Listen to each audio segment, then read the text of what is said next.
बहुत सारे विचारकों को बुलाया गया।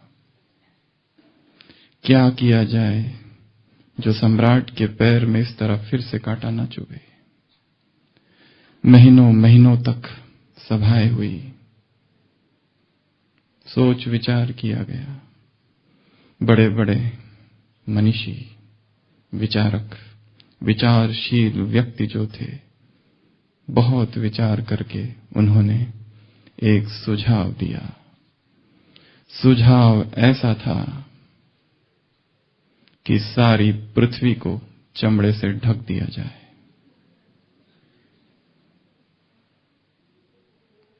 जैसे ही ये निर्णय घोषित किया गया, प्रजा परेशान हुई, किसान परेशान हुए। क्या मानवता को ही नष्ट करने का यह प्रयत्न है? अगर पृथ्वी ही चमड़े से ढक दी जाए तो किसान फसल कहां उगाएंगे? सारी प्रजा राजा के राज दरबार में पहुंची और प्रार्थना करने लगी, क्या दूसरा कोई उपाय नहीं हो सकता है? वह विचारशील मनीषी और वो विद्वान सारे पंडित और मंत्री फिर बैठे और एक दूसरी तरकीब सोची गई।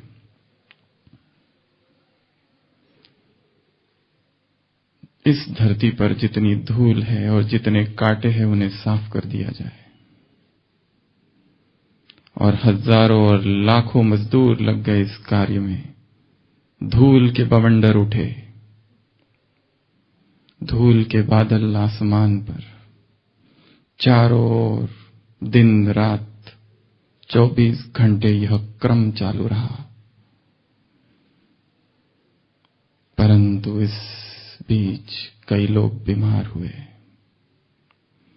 फिर से गांव वाले और सारी प्रजा बादशाह के पास पहुंची और कहने लगे, क्या कोई और उपाय नहीं है?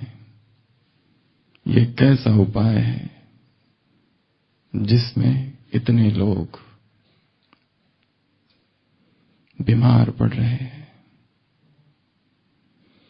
फिर से सभा बुलाई गई और फिर से एक दूसरा निर्णय किया गया कि जिससे राजा के पांव में कोई कांटा ना चुभे, उसके कपड़े धूल धूसरित ना हो सके। और ये निर्णय लिया गया कि सारी ही पृथ्वी को जल से सींचा जाए।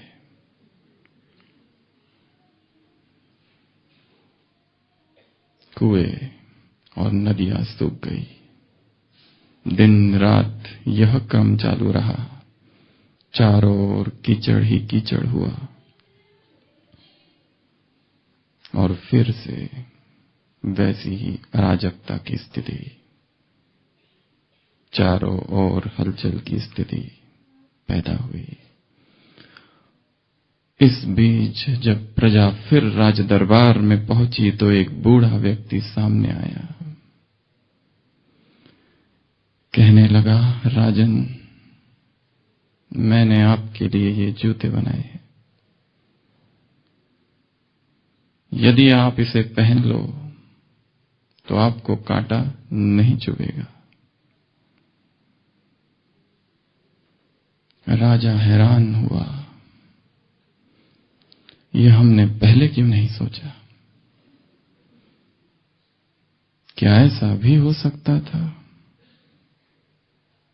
इतने हमारे विचारवंत, इतने विद्वान मंत्री, क्या किसी के भी मन में यह संकल्प नहीं आया? क्या बिना धरती को हानि पहुंचाए कांटों से बचा जा सकता है? कहानी में आगे क्या हुआ उसकी चर्चा बीच में करेंगे। क्या इस जीवन में भी ऐसा कुछ है जिसे पहन लिया जाए तो कोई कांटा ना चुभे? क्या यहां पर भी कुछ है?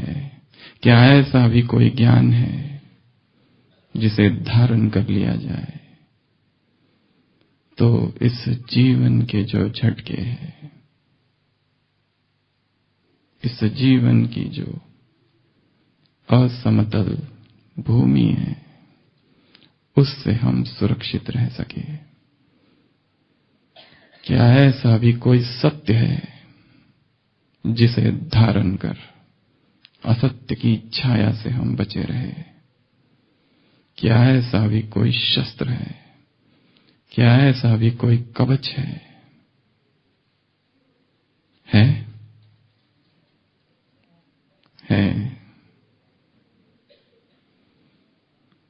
जो ज्ञान भगवान ने आकर यहां दिया है। यह ज्ञान एक अंजन भी है, तो अस्त्र भी है, तो शस्त्र भी है, तो कवच भी है, तो खुराक भी है, तो आईना भी है, तो टॉनिक भी है, चौक चीनी।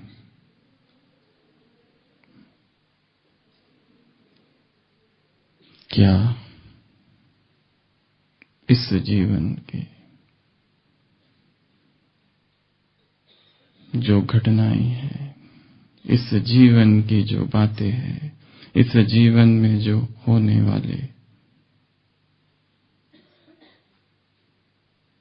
असत्य के घेरे हैं, क्या उससे बचा जा सकता है?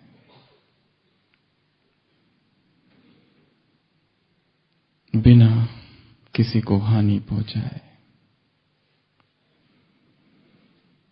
क्या ऐसे भी कुछ चीजें हैं जिसे हम धारण कर लें? कार में शॉक एब्जॉर्बर होते हैं। टायर शायद कितना भी अच्छा हो, ब्रेक कितने भी शक्तिशाली हो, परंतु यदि उस धक्कों को, उस झटकों को अपने अंदर समाने वाले वो एब्जॉर्बर ना हो, तो शायद वो यात्रा सुखद नहीं होगी।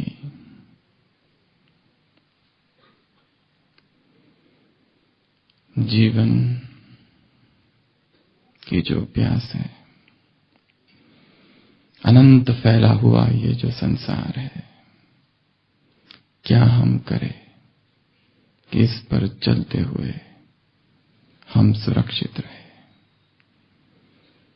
क्या उस परम सत्य को और उस परम ज्ञान को, जिसको हम कह रहे हैं शॉक एब्जॉर्बर है, हमने धारण कर लिया है? शास्त्रों में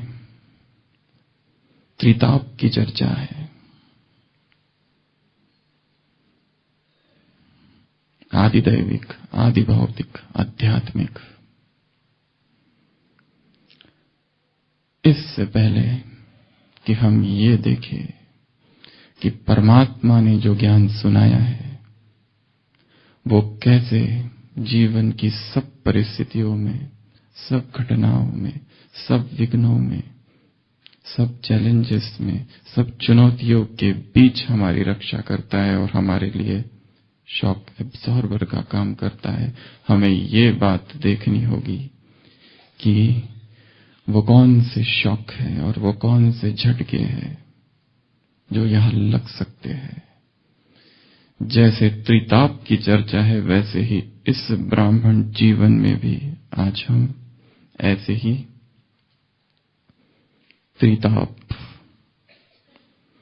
3 शॉक्स की चर्चा करेंगे। सबसे पहला शारीरिक, फिजिकल शॉक। दूसरा मेंटल, साइकिक कहो या इमोशनल कहो या इंटेलेक्चुअल शॉक कहो। और तीसरा आध्यात्मिक, स्पिरिचुअल शॉक। तीनों ही शॉक में साथ साथ बातें देखेंगे और यह ज्ञान उन सभी बातों को पार कराने के लिए ऐसी 21 बातें हो जाएगी। कैसे एक शॉक का काम करता है, उस पर चर्चा करेंगे। सबसे पहले कहा फिजिकल शॉक, उसकी चर्चा थोड़ी बाद में करते हैं। पहले आते हैं emotional shock, psychological shock, intellectual shock, mental shock. ये शॉक ऐसे है कि हमें लगता है यहां बैठे सभी आत्माएं अपने जीवन में इन सभी बातों से कभी ना कभी तो गुजरे होंगे जरूर, और वह ज्ञान ही था कि जिसने हमें इतना अचल रखा, इतना अकंप रखा, कंपित नहीं होने दिया। यहां पर इससे पहले कि इसकी चर्चा करें कि ये मेंटल शॉक कौन से है, हमने कहा ऐसे 7 शॉक्स की हम चर्चा करेंगे। एक फिर से छोटी सी कहानी सुनाते हैं जिसमें ये 7 ही बातें आ जाएगी। जापान की यह कहानी है जहां पर एक युवा सन्यासी रहा करता था, अपनी साधना में मगन, तेजस्वी, बाल ब्रह्मचारी।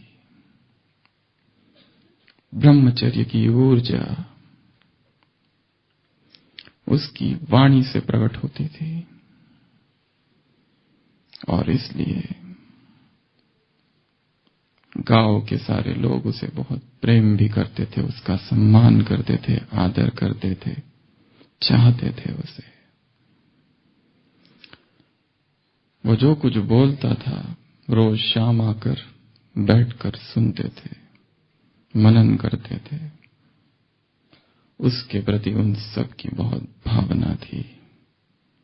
वो युवा सन्यासी था, अकेला रहता था अपनी कुटिया में, उसकी आवश्यकताएं बहुत कम थी।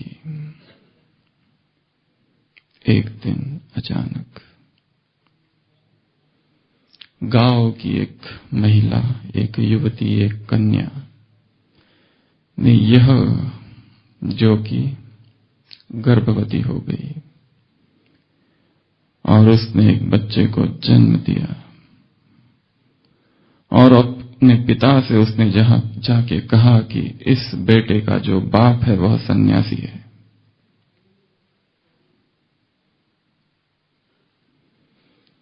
सारे गांव वाले एकत्र हुए,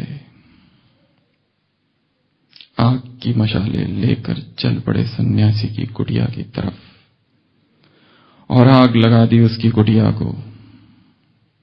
उसके सारे सामान को उठा उठाकर बाहर फेंका। वो पूछते रहेगा कि आखिर मेरा दोष क्या है, आखिर मैंने किया क्या है, क्यों तुम ऐसे कर रहे हो। उसकी किसी ने नहीं सुनी।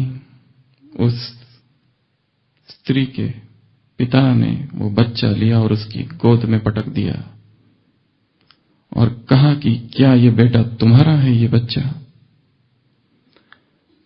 वो बच्चा बहुत जोर जोर से रो रहा था। सन्यासी ने कहा चाहे किसी का भी हो, पहले इसकी भूख तो मिटाओ। परंतु लोग आवेश में थे, जोश में थे, किसी ने उसकी नहीं सुनी, उसे मारा भी। वो पूछता ही रहा, परंतु उसने कहा कि क्या तुम ऐसा कहते हो, इज इट सो? अगर आप सब लोग कहते हो ये बेटा मेरा है, ये बच्चा मेरा है तो होगा।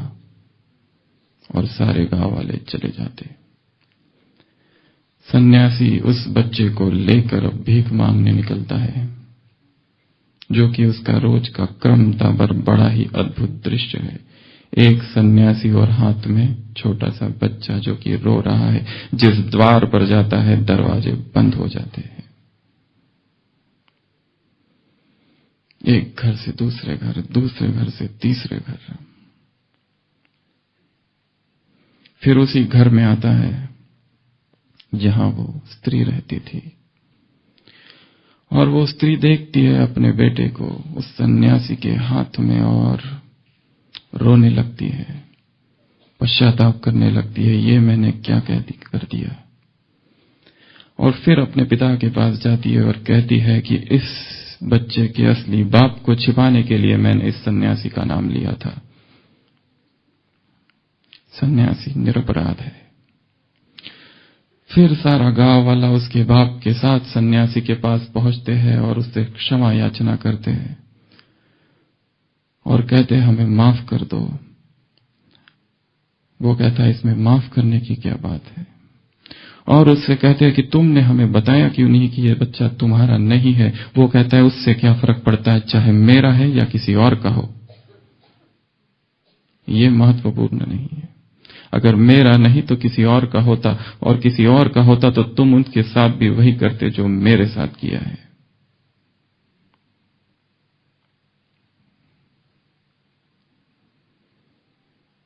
मानसिक, इमोशनल, इंटेलेक्चुअल शॉक में कुछ बातें हम देखेंगे। पहला, गलत आरोप, फॉल्स एक्यूजेशन। इस जीवन की यात्रा में, इस ब्राह्मण जीवन की भी यात्रा में कभी ना कभी वो क्षण आएंगे, समय आएगा जब ऐसा हो सकता है। एक जबरदस्त धक्का, एक शॉक, जहां हमारी कोई गलती नहीं, हमने कुछ किया नहीं, परंतु फिर भी आरोप, ब्लेम गेम। यदि सत्य पर हमारा विश्वास है तो क्यों हलचल मन में।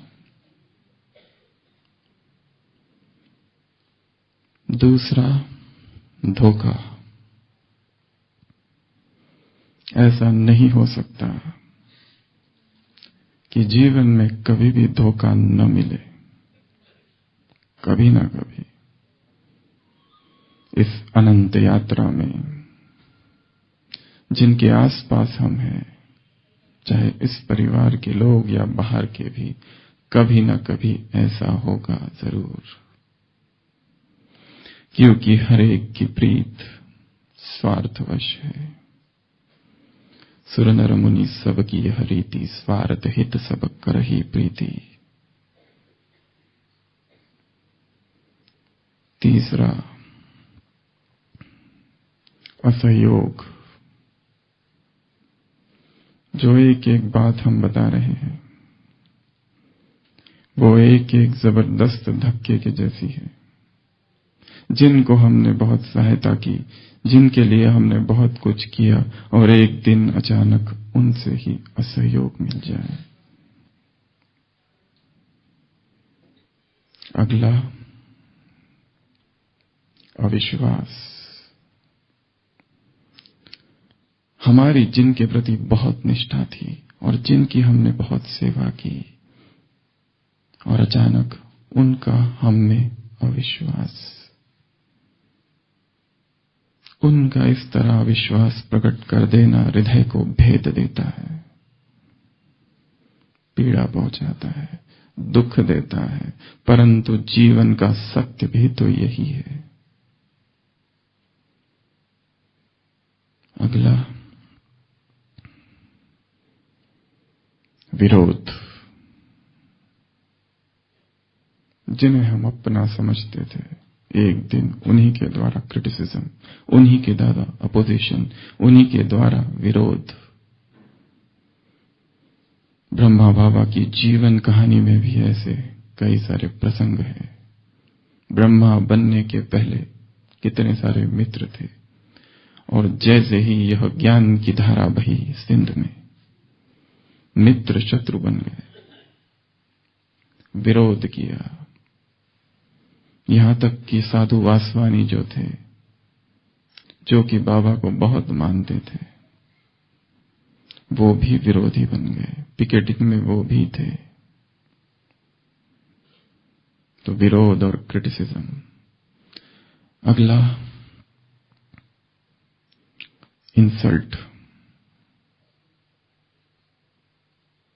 अपमान। एक है अकेले में अपमान होना, एक है सबके सामने अपमान होना। ऐसा अपमान गहरी छाप छोड़ जाता है। और जहां हम एक तरफ कहते हैं कि हमारा हृदय शुभ भावना और शुभ कामना से भरा है, क्या उसके लिए भी भरा है कि जिसने भरी सभा में हमारा अपमान किया था? पिछले संडे की मुरली 5 विकार और उनके 5 सूक्ष्म स्वरूप। क्रोध का स्वरूप है सूक्ष्म, किनारा कर लेना। इसका संस्कार ही ऐसा है, यह है ही ऐसा, यह बदलने वाला नहीं है। Final certificate. प्यारा बनना और बात है, dislike. Settled anger is hatred. क्रोध नहीं, परंतु वो क्रोध, वो एंगर क्रोनिक हो चुका है और मन में डिसलाइक और सूक्ष्म घृणा के रूप में बैठा हुआ है। जैसे ही वो आत्मा सामने आती है, अपनी ज्ञान स्वरूप स्थिति से तुम नीचे उतरते हो और मन में हलचल होती है। क्यों? 10 साल से वो आत्मा मिली नहीं। 10 साल पहले शायद कभी अपमान किया था। 10 साल में बहुत साधनाएं की, तपस्या की, शुभ भावना और शुभ कामना की तपस्या की, विश्व को सकाश दिया, और अचानक वो आत्मा सामने आ गई और मन में फिर से वही द्वेष, घृणा, नफरत अचानक कहां से आ गई? शायद कोने में थी, शायद अवचेतन के तल पर समाई हुई थी, शायद सबकॉन्शियस के संस्कारों में बेड में अंदर दबी हुई थी। जब तक अव्यक्त महावाक्य है तुम्हारे मन में, किसी एक आत्मा के प्रति भी घृणा है, तुम संपूर्ण नहीं बन सकते। कितने हुए? 6। अंतिम निंदा। जिसने हमारी निंदा की, ग्लानि की, उपहास उड़ाया,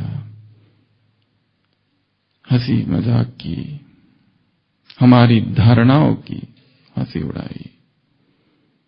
कुछ लोग थे जो ज्ञान में नहीं चलते थे, तब हम पर हंसते थे। ज्ञान में वो अब आ गए हैं, परंतु उन्होंने जो हंसी उड़ाई थी, कांटे की तरह अब भी चुभी है। अब बाबा के बच्चे बन गए, पर उन्होंने जो शब्द कहे थे तब कहीं ना कहीं अब भी है। जो ये बातें बताई हर एक ने अनुभव किए हैं जीवन में, पर क्या हमने इस पर काम किया है? क्या इसको डायग्नोज किया है? क्या इसका निदान पहले किया है?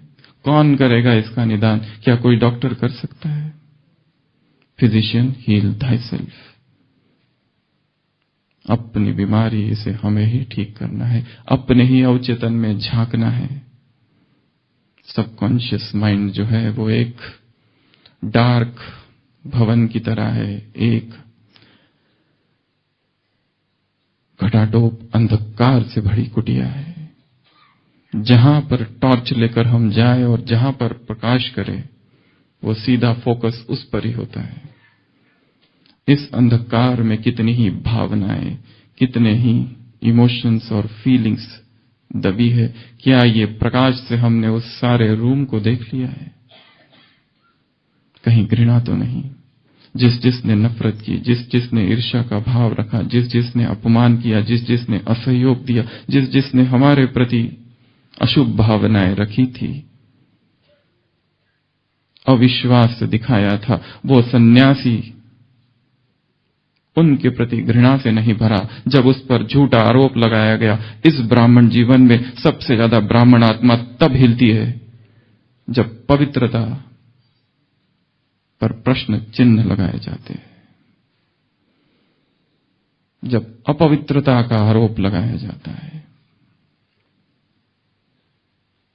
तब सत्य पर जो हमारा विश्वास है वो क्यों हिलता है।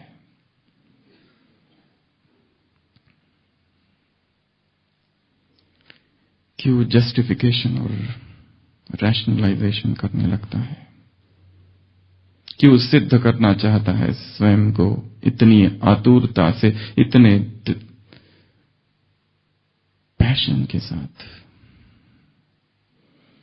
तो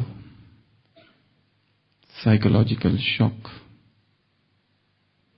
मेडिकल में शॉक उस अवस्था को कहा जाता है पेशेंट की जब अलग अलग प्रकार के शॉक हैं, cardiogenic shock, septic shock, anaphylactic shock, distributive shock, obstructive shock. सभी शॉक्स में पेशेंट्स की पल्स कम हो जाती है, कभी बढ़ भी जाती है, बीपी कम हो जाता है, पेशेंट थोड़ा बेहोश सा हो जाता है।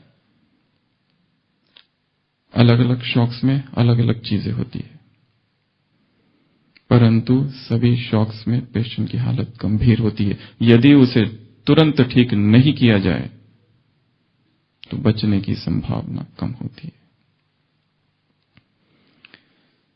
जीवन में आए ये जो झटके थे, क्या उनको हमने उतनी गहराई से समझा है, या अभी भी बेबूझ पहेली की तरह अंदर ही अंदर छिपे हैं। संभावना है कि बाहर निकल जाए और विकराल रूप धारण करे और हमारे ज्ञान और योग के जो महल हमने बना रखे हैं, सब कुछ अवचेतन का यह तूफान, अवचेतन से निकलने वाला यह सुनामी, सारे ज्ञान, योग, तपस्या, प्रेम, सद्भावना, शुभ भावना के घरों को, गांव को डुबो दे। स्वयं को चेक करना है। पहला प्रकार था शॉक का, फिजिकल शॉक, शारीरिक शॉक। उसमें फिर 7 बातें। सबसे पहली, स्व की बीमारी। बाबा ने कहा यह देह तमो प्रधान है। कोई भी बीमारी कभी भी किसी को भी आ सकती है। अचानक आई हुई बीमारी के लिए क्या हम तैयार हैं? क्या उसे स्वीकार कर लेंगे? क्या ये समझ लेंगे कि ये देह तो भूलना है, या फिर उद्विग्न हो जाएंगे, विचलित हो जाएंगे, रेस्टलेस माइंड हो जाएगा, डिस्टर्ब हो जाएंगे? क्या स्व की आने वाली बीमारी के लिए हम तैयार हैं? क्या इस देह से इतने डिटैच है? क्या जो हम खा रहे हैं, पी रहे हैं, उस पे हमारा इतना नियंत्रण है कि ये शरीर स्वस्थ रहे? कैसी विडंबना है ये। कभी 2 उल्लू अपने 2 शिकार को ले आए। एक उल्लू ने सांप को पकड़ा और दूसरे उल्लू ने चूहे को पकड़ा, और दोनों उल्लू पेड़ की एक डाली पर बैठे। जो सांप था एक उल्लू के मुंह में, वो दूसरे उल्लू के मुंह में जो चूहा था, उसको देखकर उसके मुंह से पानी आने लगा। कितना अच्छा चूहा है, अगर मुझे मिल जाए तो। और जो चूहा दूसरे उल्लू के मुंह में था, वो भयभीत होने लगा कि मेरी मृत्यु सामने, ये सांप मुझे खा जाएगा, जबकि पहले ही वो मौत के मुंह में है। दोनों उल्लू अपने आप से बातें करने लगे। हैरान हुए दोनों की स्थितियों को देखकर, चूहे की और सांप की। एक उल्लू कहने लगा, देखो इस सांप को, जबकि खुद ही मौत के मुंह में है, फिर भी स्वाद को नहीं छोड़ रहा है, फिर भी सोच रहा है कितना बढ़िया और स्वादिष्ट ये चूहा है। और दूसरी तरफ वो चूहा है जो कि खुद ही मौत के मुंह में फिर भी भयभीत है, क्योंकि लग रहा है ये सांप मुझे खा ना ले। दूसरे उल्लू ने कहा कि इसमें ज्यादा विचार करने की बात नहीं है, ये दोनों वही कर रहे हैं जो मनुष्य कर रहा है, निरंतर मौत के मुंह में है, फिर भी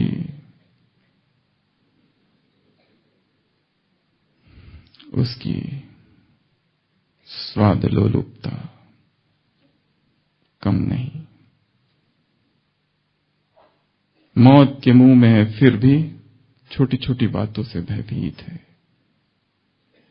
क्या ऐसा हमने स्वयं को मजबूत बना लिया है कि कोई बीमारी आ जाए उसमें भी अचल और अडोल? हमने हमारे जीवन में कई सारे हजारों ब्राह्मण आत्माओं को अपनी आंखों के सामने शरीर छोड़ते हुए देखा है। कई सारी उसमें दादियां भी है।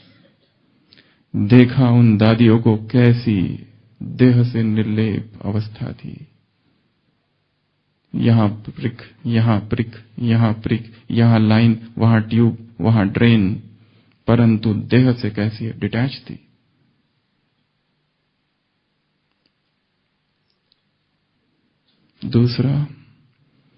दूसरे की बीमारी और मृत्यु, स्वजनों की बीमारी और स्वजनों की मृत्यु, क्या उसके लिए हम तैयार हैं? संडे की मुरली, 5 विकार सूक्ष्म स्वरूप। काम तो चला गया, पर काम का सूक्ष्म रूप है एक्स्ट्रा लव।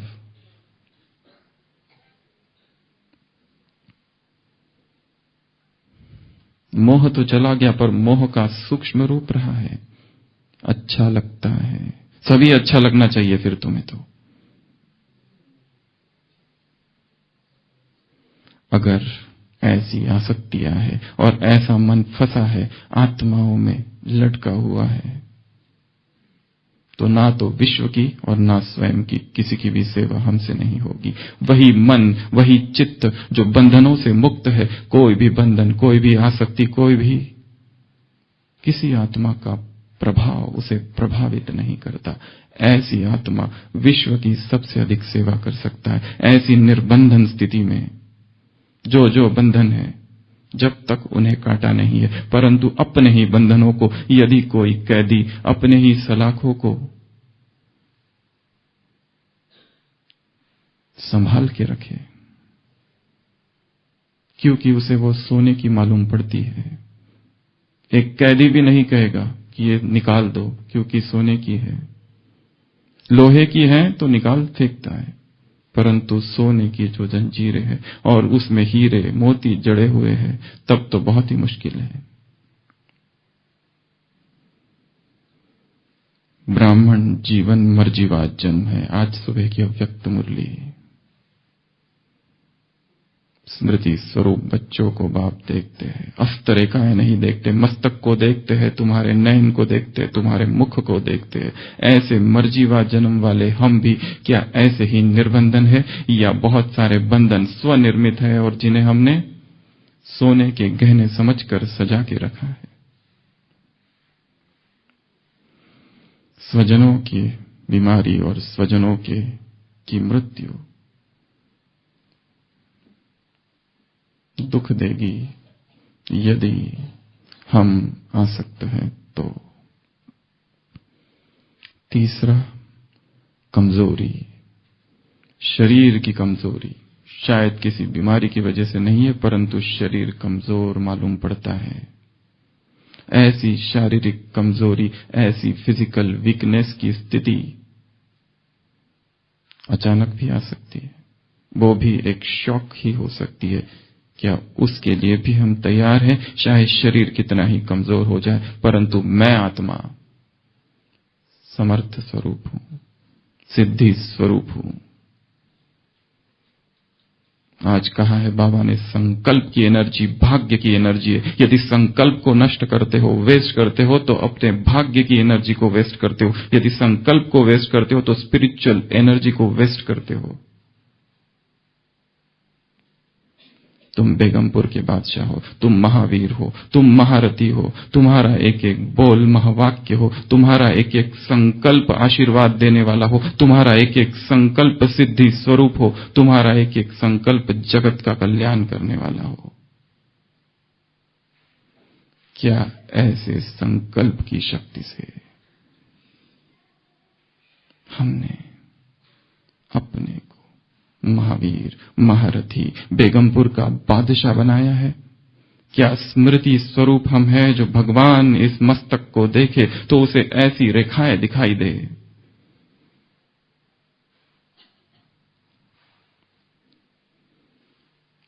जो दूसरों का भी भाग्य बना दे।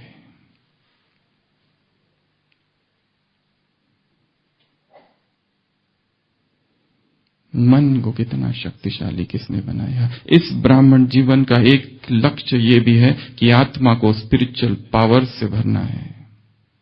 आत्मा को स्पिरिचुअल पावर से भरना है। जब से ज्ञान में आए तब से अब तक इस यात्रा में कितना स्वयं को शक्तिशाली बनाया है, इसकी चेकिंग करनी है। स्पिरिचुअल एम्पावरमेंट, आध्यात्मिक सशक्तिकरण। चौथा, हैंडीकैप।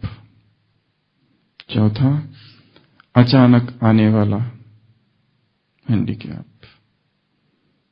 पैर टूट गया, हाथ टूट गया, फ्रैक्चर हो गया, प्राकृतिक आपदाएं आ गई, क्या तैयार है उसके लिए भी? कई सारी ब्राह्मण आत्माओं को हमने ऐसी भी देखा है कि बोलते बोलते वाणी चली गई। स्ट्रोक, पक्षाघात, जिसमें वाणी ही चली गई और बहुत दुखी भी हो गए। फिजियोथेरेपी चालू है, अचानक पैर में लकवा आ गया।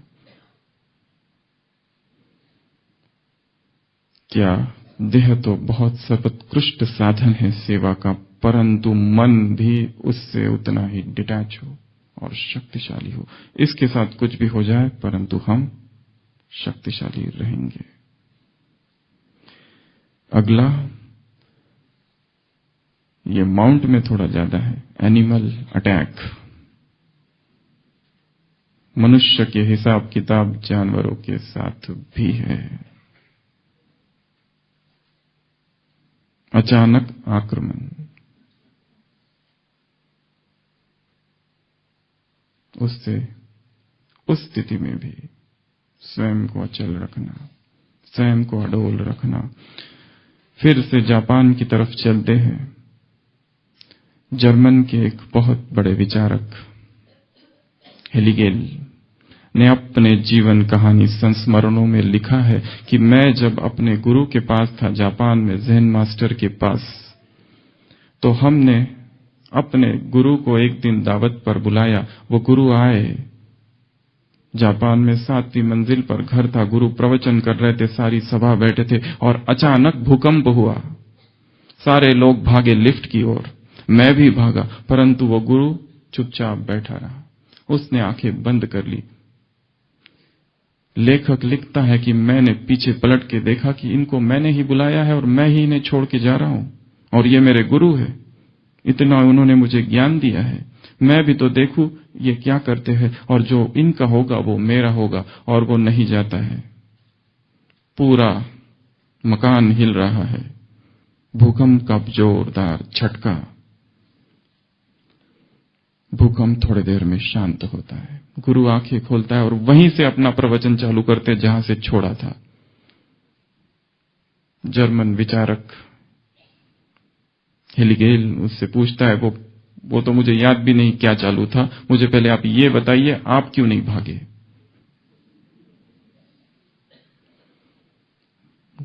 वो ज़ेन मास्टर कहता है, मैं भी भागा। तुम उधर भागे, मैं अंदर भागा, क्योंकि भूकंप तो सर्वत्र है। भूकंप सर्वत्र है, केवल अकंप केवल अंतरात्मा है। ऐसी साधना कि बाहर की हलचल में भी हम स्थिर रहे। कितने हो गए? 5। अगला अज्ञात। अगला अज्ञात, अननोन। हमें भी समझ में नहीं आ रहा है क्या है ऐसा अज्ञात। एक शरीर में हलचल है, शायद वो देह का आकर्षण है, शायद वो पुराना संस्कार अब भी है, चाहे वो काम वासना तो नहीं। क्या है पता नहीं, परंतु कुछ है, कुछ है जो खींचता है, कुछ है जो स्थिति को नीचे लाता है। क्या है स्पष्ट नहीं है, धुंधला सा है, परंतु देह में ही है। मन में तो कुछ नहीं है, मन में तो ज्ञान समाया हुआ है। फिर ये देह में कैसी उत्तेजना, क्या है पता नहीं। कभी लगता है काम है, कभी लगता है फिजियोलॉजिकल है, कभी लगता है साइकोलॉजिकल है। विज्ञान कहता है नॉर्मल है।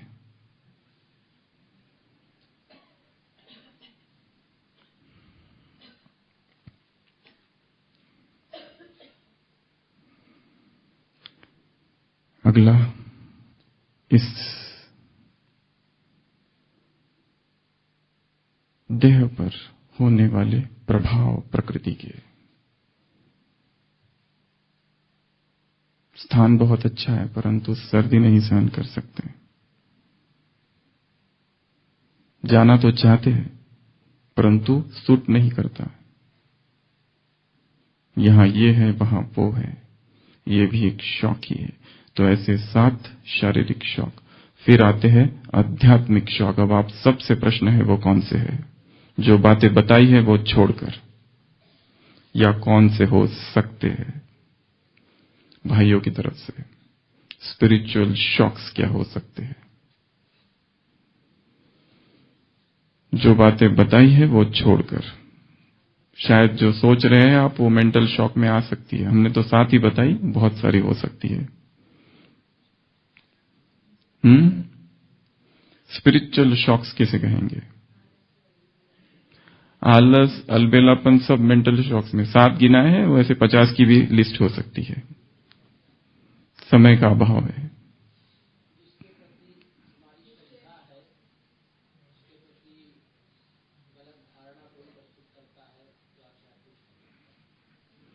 वो फिर भी साइकोलॉजिकल शॉक में आएगा। योग ना लगना ये शॉक है। शॉक अर्थात अचानक धक्का। बाबा पर अनिश्चय अचानक से हो सकता है।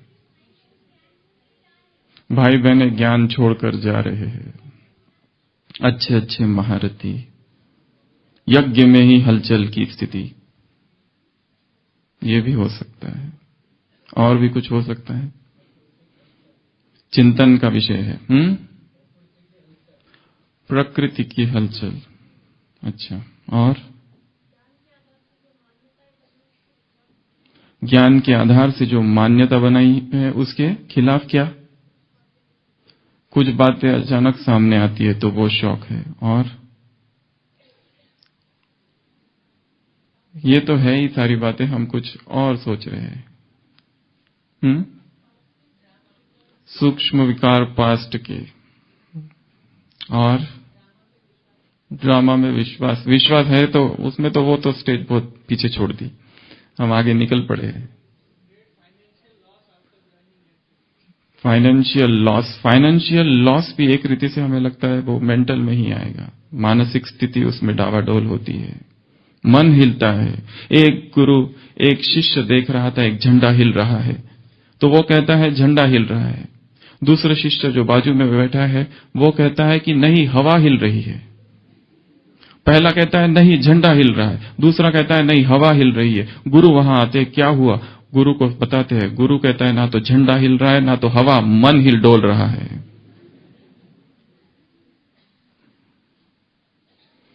पहला आध्यात्मिक शौक। चिंतन तो बहुत सारा किया जा सकता है, जो हमने थोड़ा सोचा वो आपको सुना रहे हैं। पद, पद का साक्षात्कार। हमने सोचा था कि हमारा तो बहुत ही ऊंचा पद है, बाबा ने कहा है कि मैं सबको दिखाऊंगा क्या क्या पद प्राप्त होने वाला है किस किस को। हमने जितनी आशाएं रखी थी उससे बहुत कम स्टेटस, पोजीशन,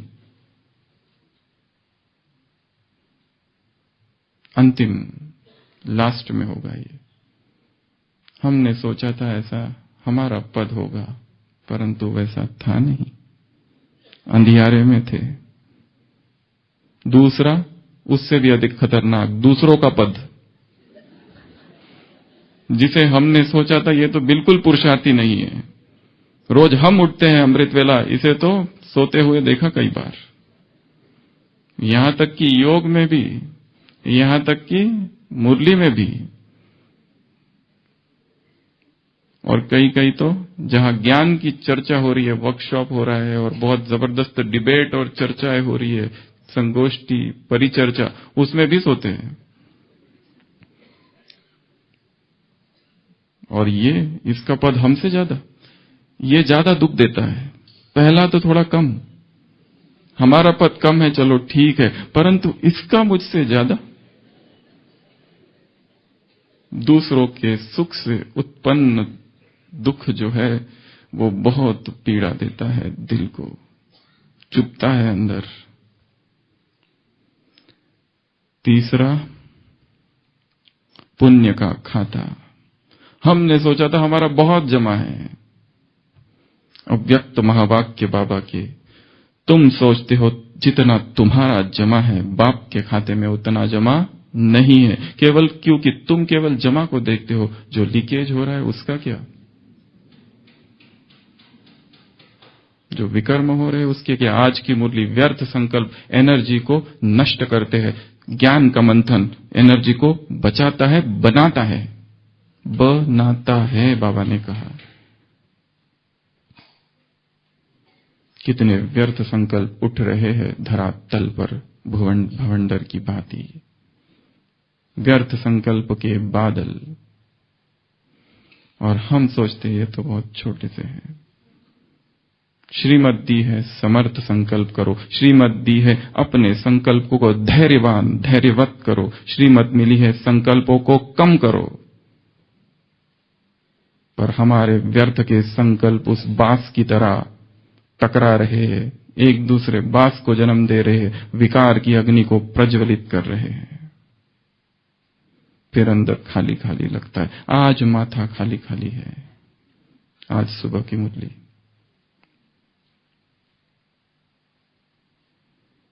तो दूसरों का पद, तीसरा पुण्य, चौथा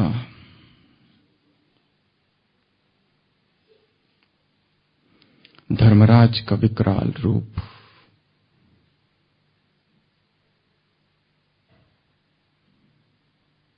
अभी बाबा प्रेम का सागर है, आकर प्रेम की नदियां बहाता है, प्रेम से परिपूर्ण है, परंतु एक समय आएगा कि रूप बदलेगा, वो धक्का होगा।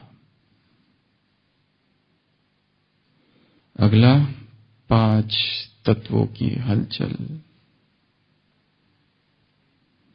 अगला 5 विकारों की हलचल।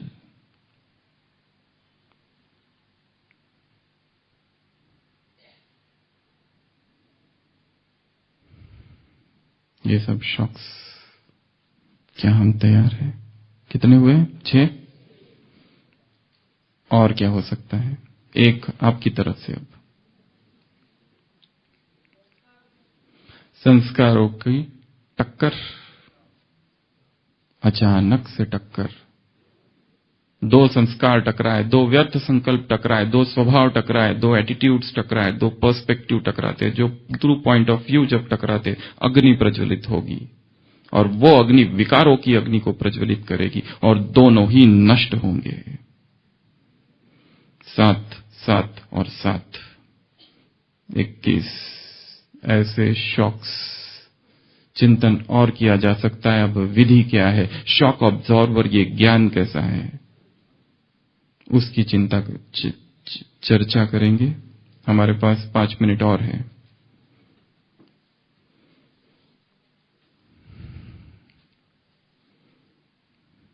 पहली पॉइंट, इस ज्ञान में ऐसा क्या है, इस ज्ञान में ऐसा भगवान ने क्या दे दिया है, क्या समाया हुआ है इस ज्ञान में जो इस तरह की हर हलचल को खींच लेगा, एब्सॉर्ब कर लेगा। ऐसा क्या है, ऐसा कुछ ज्ञान भगवान ने दिया है। इसकी भी हम 7 पॉइंट्स निकालेंगे। सबसे पहला, ड्रामा का ज्ञान। यह ड्रामा कल्याणकारी है, यह ड्रामा विविधतापूर्ण है, यह ड्रामा न्यायकारी है। इस ड्रामा में हर एक्टर केवल निर्दोष नहीं, संपूर्ण निर्दोष है। यह ड्रामा भगवान को पसंद है तो तुम्हें भी पसंद आना चाहिए, परंतु हमें नहीं आ रहा है, क्या करें? यह सीन अच्छा नहीं है ड्रामा का, इसको बदल दो। बाबा, यह सीन दोबारा नहीं आना चाहिए, बहुत खराब दृश्य है। ड्रामा विविधतापूर्ण है, ड्रामा न्यायकारी है, ड्रामा एक्यूरेट है, ड्रामा में कोई गड़बड़ नहीं, ड्रामा में कोई बदली नहीं हो सकती। ड्रामा टिक टिक टिक टिक चल रहा है। 24 घंटे में एक बार दिन में ड्रामा की सारी पॉइंट्स याद करना, चाहे सुबह अमृत वेला या शाम को, यह अभ्यास है। 24 घंटे में एक बार ड्रामा की सारी पॉइंट्स, नथिंग न्यू है, वही रिपीट हो रहा है। अकल्याण के पर्दे के पीछे कल्याण छिपा हुआ है, नुकसान के पर्दे के पीछे फायदा छिपा हुआ है। इस ड्रामा में नुकसान कहीं है ही नहीं। हमारी संकुचित दृष्टि है, हमारा ट्यूबुलर विजन है जो हमें उसे वैसा नहीं देखने दे रहा है जैसा वो है। एक बार निर्वैर भाई साहब ने एक बहुत सुंदर बात कही थी कि भगवान के पास बहुत सारे ड्रामा है, जैसे डायरेक्टर के पास बहुत सारी स्क्रिप्ट आती है। इस ड्रामा को चुना गया because this was the best, बाकी सब ड्रामा को रिजेक्ट कर दिए गए। वो जो स्क्रिप्ट थी ड्रामा की, ये सबसे अच्छी थी, ये सबसे बेस्ट थी, ये सबसे बढ़िया थी। इसलिए इस ड्रामा का हर दिन, इस ड्रामा की हर सुबह, हर शाम, हर रात, हर पल, हर समय, आज की मुरली डबल विदेशियों से मुलाकात, एक दिन भी, एक सेकंड भी तुम बाप से अलग नहीं, किसी की हिम्मत नहीं, किसी की ताकत नहीं बाप और बच्चों को अलग कर सके, ऐसा कंबाइंड स्वरूप ड्रामा। दूसरा, साक्षी भाव। साक्षी की यह साधना बाबा ने हमें सिखाई है। ऐसी साधना है कि जो कुछ भी हो रहा है उसे साक्षी होकर तुम्हें देखना है।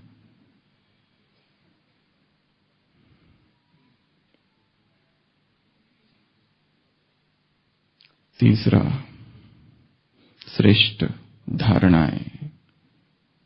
इस ज्ञान में ऐसी श्रेष्ठ धारणाएं सिखाई है। 95 की एक अव्यक्त वाणी है जिसमें बाबा ने कहा, यह भगवान का आदेश है तुम्हें सहनशील बनना है। इसलिए नहीं कि कोई व्यक्ति कह रहा है, इसलिए नहीं कि हम कमजोर है, इसलिए कि स्वयं परमात्मा तुम्हें यह आदेश दे रहा है, बच्चे सहनशील बनो। परमात्माज्ञ है ये सहनशीलता आत्मा में सुप्त शक्तियां भरेगी और सुप्त शक्तियों को जागृत करेगी। श्रेष्ठ धारणा है, सहन करो, संभालो, सामना करो, निर्णय करो, परखो। ये सारी धारणाएं हमें सिखाई है। इसलिए ये शॉक एब्जॉर्बर है ज्ञान, क्योंकि ये धारणा इसी ज्ञान में है। चौथा, श्रेष्ठ लक्ष्य, योगी जीवन का लक्ष्य। एक योगी जो होता है, मान अपमान, निंदा स्तुति, जय पराजय, हानि लाभ, सब में समभाव, संतुष्ट सततम योगी, ऐसी योगी की स्थिति होती है। अप्रभावित, अविचल, अनइन्फ्लुएंस्ड, अनअफेक्टेड, इमूवेबल, अनशेकेबल, ऐसी अचल, ऐसी अडोल स्थिति, ऐसी एक रस स्थिति, ऐसी अकंप स्थिति, ऐसी निस्तरंग झील की तरह स्थिति, जिससे योगी की है, वो हमारा लक्ष्य है। पांचवा, कार्मिक अकाउंट्स का ज्ञान। भगवान ने दिया है, तुम्हारे साथ जो भी हो रहा है वो तुम्हारे ही कर्मों का फल है। माता है बाबा से कहती है, बाबा, ब्रह्मा बाबा से, कि बाबा हमारा पति हमको बहुत तंग करता है, क्या करे? बाबा कहते हैं, तुमने भी किया होगा, तुमने भी किया होगा। ये श्रेष्ठ ज्ञान हमारे पास है कार्मिक अकाउंट्स का।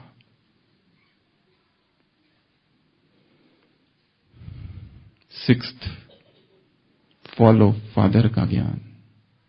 लास्ट संडे की मुरली, सेवाधारियों से मुलाकात। ब्रदर्स को नहीं देखना, सिस्टर्स को नहीं देखना। जो बाप को देखने के साथ ब्रदर्स और सिस्टर्स को भी देखते हैं, वो बाप से दूर है।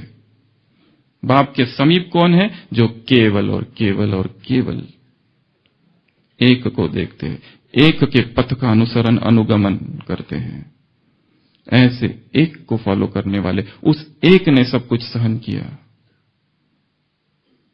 इतनी ग्लानि लोगों ने की, इतना अपमान किया, इतनी निंदा की, सब कुछ सहन कर लिया।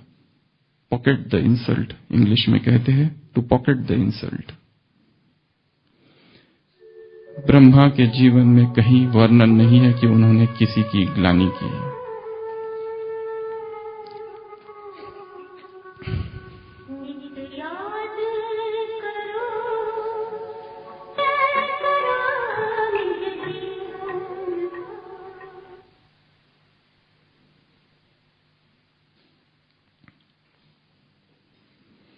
लास्ट पॉइंट, अवसर। इन शॉक्स ने ही अवसर दिया है इस ज्ञान को प्रैक्टिकल बनाने के लिए।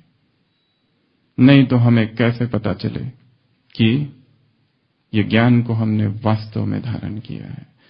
तो ऐसी ये कुछ 7 बाबा के ज्ञान में आने वाली बातें हैं। बातें तो बहुत हैं, समय का अभाव है, इसलिए इस क्लास को यहीं पूरा करते हैं। ओम शांति।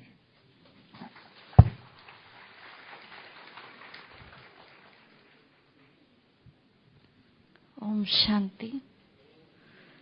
तो हम सब ने देखा कि जितनी बातों में दृढ़ता थी उतनी ही शक्ति भी थी। आप सबको अनुभव हुआ है? यस। तो इसी दृढ़ता की ओर हम बढ़ते हुए जी, इस क्लास से हम 4 प्रश्न आप सबको रिफ्लेक्शन पॉइंट देंगे। तो हम 3-4 मिनट में उसका उत्तर लिखेंगे और फिर जो नेक्स्ट कार्यक्रम है वो शुरू होगा।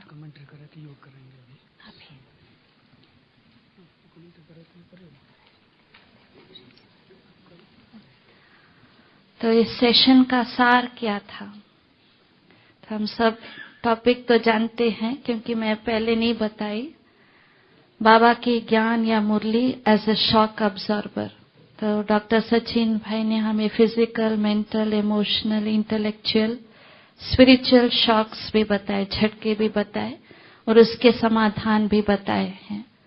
तो इस क्लास का सार क्या था जो आपको लगे कि ये मेरे लिए पंच है, पंचिंग पॉइंट है? लिखिए, आप लिखिए, लिखिए, लिखना है, हमें नहीं बताना।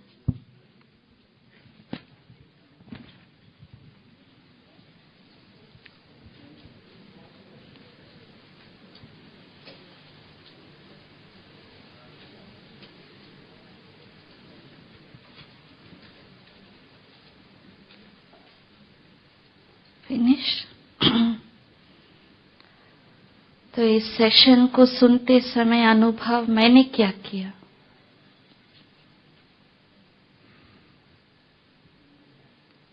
क्लास को सुनते समय मैंने क्या अनुभव किया?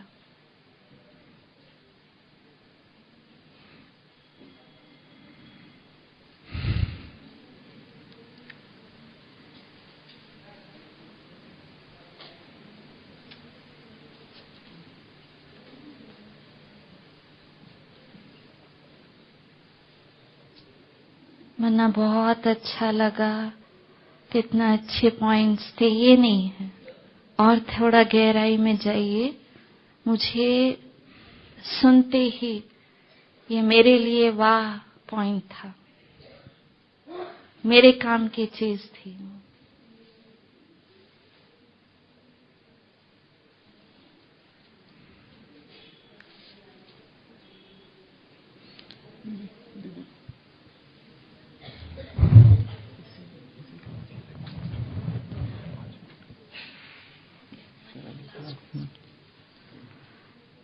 तो तीसरा प्रश्न है, हम वापस अपने अपने स्थानों पे जाने के बाद दूसरों को कैसे प्रेरित करेंगे? इसी क्लास के पॉइंट्स को लेते हुए वापस जाने के बाद दूसरों को कैसे प्रेरित करेंगे? How will we inspire others?